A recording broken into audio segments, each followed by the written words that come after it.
जयपुर में बीजेपी का महामंथन जारी और इसी को लेकर बीजेपी की ओर से प्रेस कॉन्फ्रेंस की जा रही है। क्या कुछ कहा जा रहा है, जरा सुनते हैं।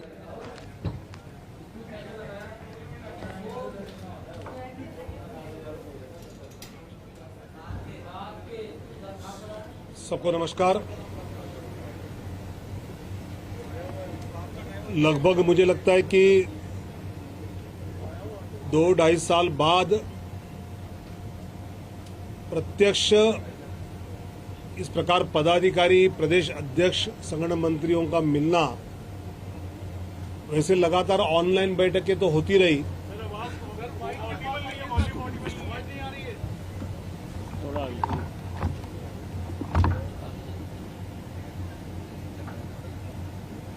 कोरोना के कार्यकाल में बीच में ऑनलाइन तो बैठकें होती रही, लेकिन बहुत दिनों बाद राष्ट्रीय पदाधिकारी, प्रदेश के अध्यक्ष, संगठन महामंत्री ऐसे राजस्थान की इस पवित्र भूमि पर हम सब मिल रहे हैं। जैसे बलूनी जी ने कहा, वैसे कल महामंत्रियों की बैठक और आज पदाधिकारी, प्रदेश अध्यक्ष, संगठन महामंत्रियों की बैठक सुबह से शुरू हुई। आदरणीय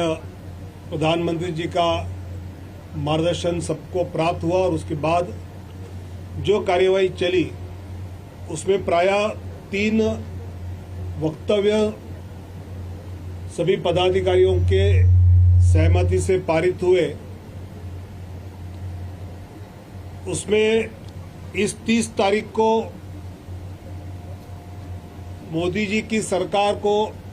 3 साल जो पूरे हो रहे हैं और उसको लेकर एक जो वक्तव्य 8 साल सेवा, सुशासन और गरीब कल्याण, इसको लेकर सभी ने जो पारित किया उसमें प्रायः ये बात कही गई है कि 2014 में 30 साल बाद किसी एक पार्टी को पूर्ण बहुमत इस देश की जनता ने दिया और 2019 में दोबारा लोकप्रिय प्रधानमंत्री मोदी जी के नेतृत्व में हम 282 से 303 तक भाजपा की जो बढ़त हुई, उसके बाद जो पिछले 3 साल में, उसके पहले के 5 साल में जो काम चलता आया, उसको आगे लेकर ये सरकार जब चली, तब उसमें मुझे लगता है प्रायः जिन बातों का स्वाभाविकता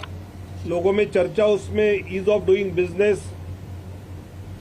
इसकी बात ज्यादा चली। इसमें सेल्फ रिलायंस, डिग्निटी, एंटरप्रेन्योरशिप की बात, जो स्वाभाविकता यहाँ जिसकी आवश्यकता थी, और उसका ईज ऑफ डूइंग बिजनेस में अपना क्रम ऊपर चलता गया। आत्मनिर्भर भारत की बात आदरणीय प्रधानमंत्री जी ने कही, जिसका स्वागत देश की युवाओं ने विशेषकर ज्यादा मात्रा में किया। किसानों को लेकर भी प्रधानमंत्री किसान योजना, उसके आर्थिक नियोजन, इन सब के कारण किसानों के विषय में लेकर जो पिछले 3 साल में विशेष और उसके पहले के 5 साल में कि एग्रो प्रोडक्टिविटी पर जो एक उसका परिणाम दिखा, एक पॉजिटिव परिणाम दिखा, उसकी भी सराहना इस वक्तव्य में की गई। और किसान क्रेडिट कार्ड और मछुआरों के लिए भी इसके एक अलग रिजल्ट्स दिखाई दिए और उसका स्वाभाविक परिणाम वहां के किसान और मछुआरों के बीच एक पॉजिटिव दिखाई देता है। प्रधानमंत्री भारतीय जन औषधि परियोजना के द्वारा गरीब लोगों को स्वास्थ्य के लिए जो दिक्कतें वो फेस कर रहे थे,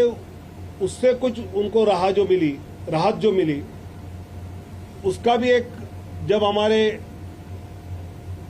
देशवासी है, कार्यकर्ता है, जब जाकर मिलते हैं तो लोगों से जो फीडबैक आता है,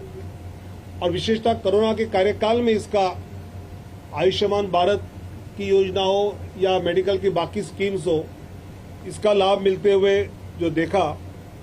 उसका भी एक स्वागत सब जगह पर हो रहा है। शिक्षा हो, इनोवेशन हो, रिसर्च हो, इसको लेकर बात हुई। विशेषकर जो नई शिक्षा नीति आई और उसमें जो भारतीयत्व की बात और उसके साथ साथ विदेशी विश्वविद्यालयों के साथ टाइप की बात जो हुई है, तो उस कारण इस शिक्षा क्षेत्र को एक गति प्राप्त आगे चलकर होने वाली है। जन आधार योजना, डायरेक्ट बेनिफिट ट्रांसफर, इन सब चीज़ों से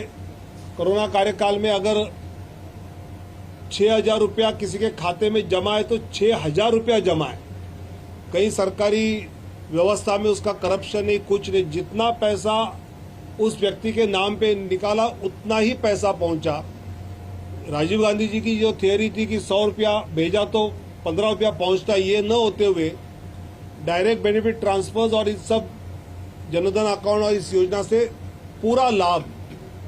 टैक्स के द्वारा आम व्यक्ति जो अपना पैसा सरकार को देता है, उस पैसे का दुरुपयोग पूरी तरह से मैं मानता हूं कि रुक गया।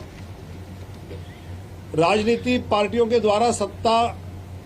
का उपयोग करते समय कई बार जहां हमको समर्थन मिला है वहां थोड़ा झुकाव रहने की एक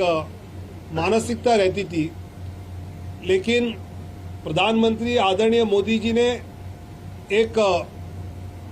विकास का ऐसा मॉडल खड़ा किया जो राजनीति से ऊपर होगा, आवश्यकता के अनुसार होगा, और इसलिए एस्पिरेशनल डिस्ट्रिक्ट निकालकर उसके विकास की योजना बनी, उसका एनालिसिस किया गया, उसका हर कुछ महीने बाद क्या करना आवश्यक है इसकी खुद आदरणीय प्रधानमंत्री जी जानकारी ले जाए। उस कारण एक इंटीग्रेटेड डेवलपमेंट इस देश के बारे में हमको देखने को मिला। मुझे लगता है कि जब ये 8 साल पूरे हो रहे हैं तो पूरे देश में पार्टी की ओर से केंद्रीय मंत्री प्रवास करेंगे। पार्टी के कार्यकर्ताओं के द्वारा पिछले 8 साल में जो जो अलग अलग योजनाओं के लाभार्थी रहे, उन सब लाभार्थियों के